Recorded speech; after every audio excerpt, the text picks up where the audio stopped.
اعوذ باللہ من الشیطان الرجیم بسم اللہ الرحمن الرحیم سبح للہ ما فی السماوات وما فی الارض وهو العزیز الحکیم. جو چیز آسمانوں میں ہے اور جو زمین میں ہے سب خدا کی تنزیح کرتی ہے اور وہ غالب حکمت والا ہے. یا ایہا الذین آمنوا لم تقولون ما لا تفعلون. مومنو تم ایسی باتیں کیوں کہا کرتے ہو جو کیا نہیں کرتے. کبر مقتا عند اللہ ان تقولوا ما لا تفعلون. خدا اس بات سے سخت بیزار ہے کہ ایسی بات کہو جو کرو نہیں. ان اللہ يحب الذین یقاتلون فی سبیلہ صفا کأنہم بنیان مرصوص. جو لوگ خدا کی راہ میں ایسے طور پر پرے جما کر لڑتے ہیں کہ گویا سیسا پلائی ہوئی دیوار ہیں، وہ بے شک محبوب کردگار ہیں. وَإِذْ قَالَ مُوسَى لِقَوْمِهِ يَا قَوْمِ لِمَ تُؤْذُونَنِي وَقَدْ تَعْلَمُونَ أَنِّي رَسُولُ اللَّهِ إِلَيْكُمْ فَلَمَّا زَاغُوا أَزَاغَ اللَّهُ قُلُوبَهُمْ وَاللَّهُ لَا يَهْدِي الْقَوْمَ الْفَاسِقِينَ. اور وہ وقت یاد کرنے کے لائق ہے جب موسیٰ نے اپنی قوم سے کہا کہ بھائیو تم مجھے کیوں ایذا دیتے ہو حالانکہ تم جانتے ہو کہ میں تمہارے پاس خدا کا بھیجا ہوا آیا ہوں. تو جب ان لوگوں نے کجروی کی خدا نے بھی ان کے دل ٹیڑھے کر دیے اور خدا نافرمانوں کو ہدایت نہیں دیتا. وَإِذْ قَالَ عِيسَى ابْنُ مَرْيَمَ يَا بَنِي إِسْرَائِيلَ إِنِّي رَسُولُ اللَّهِ إِلَيْكُمْ مصدقا لما بين يدي من التوراة ومبشرا برسول يأتي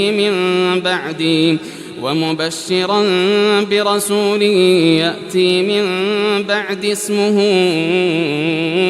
أحمد فلما جاءهم بالبينات قالوا هذا سحر مبين. اور وہ وقت بھی یاد کرو جب مریم کے بیٹے عیسیٰ نے کہا کہ اے بنی اسرائیل میں تمہارے پاس خدا کا بھیجا ہوا آیا ہوں اور جو کتاب مجھ سے پہلے آ چکی ہے یعنی تورات اس کی تصدیق کرتا ہوں اور ایک پیغمبر جو میرے بعد آئیں گے جن کا نام احمد ہوگا ان کی بشارت سناتا ہوں. پھر جب وہ ان لوگوں کے پاس کھلی نشانیاں لے کر آئے تو کہنے لگے کہ یہ تو صریح جادو ہے. ومن أظلم ممن افترى على الله الكذب وهو يدعى إلى الإسلام والله لا يهدي القوم الظالمين.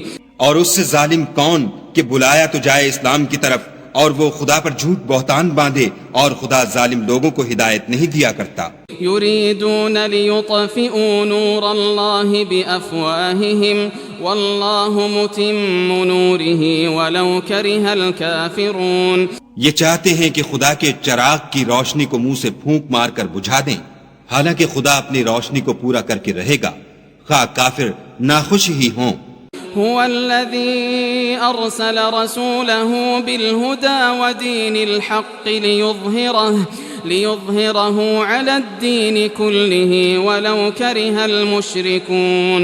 وہی تو ہے جس نے اپنے پیغمبر کو ہدایت اور دین حق دے کر بھیجا تاکہ اسے اور سب دینوں پر غالب کرے خواہ مشرکوں کو برا ہی لگے. یا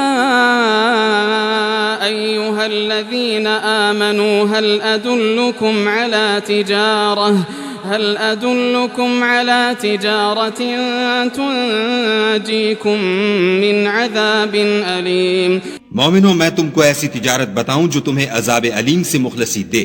تؤمنون بالله ورسوله وتجاهدون في سبيل الله بأموالكم وأنفسكم ذلكم خير لكم إن كنتم تعلمون. وہ یہ کہ خدا پر اور اس کے رسول پر ایمان لاؤ اور خدا کی راہ میں اپنے مال اور جان سے جہاد کرو اگر سمجھو تو یہ تمہارے حق میں بہتر ہے. يغفر لكم ذنوبكم ويدخلكم جنات تجري من تحتها الأنهار ومساكن طيبة في جنات عدن ذلك الفوز العظيم. وہ تمہارے گناہ بخش دے گا اور تم کو باغ ہے جنت میں جن میں نہریں بہ رہی ہیں اور پاکیزہ مکانات میں جو بہشت ہے جاویدانی میں تیار ہیں داخل کرے گا. یہ بڑی کامیابی ہے. وأخرى تحبونها نصر من الله وفتح قريب وبشر المؤمنين. اور ایک اور چیز جس کو تم بہت چاہتے ہو یعنی تمہیں خدا کی طرف سے مدد نصیب ہوگی اور فتح ان قریب ہوگی اور مومنوں کو اس کی خوشخبری سنا دو. يا أيها الذين آمنوا كونوا أنصار الله كما قال عيسى ابن مريم للحواريين من أنصاري إلى الله قال الحواريون نحن أنصار الله فآمنت طائفة من بني إسرائيل وكفرت طائفة فأيدنا الذين آمنوا على عدوهم فأصبحوا ظاهرين. مومنوں خدا کے مددگار ہو جاؤ جیسے عیسیٰ ابن مریم نے حواریوں سے کہا کہ بھلا کون ہیں جو خدا کی طرف بلانے میں میرے مددگار ہوں. حواریوں نے کہا کہ ہم خدا کے مددگار ہیں. تو بنی اسرائیل میں سے ایک گروہ تو ایمان لے آیا اور ایک گروہ کافر رہا. آخر الامر ہم نے ایمان لانے والوں کو ان کے دشمنوں کے مقابلے میں مدد دی اور وہ غالب ہو گئے.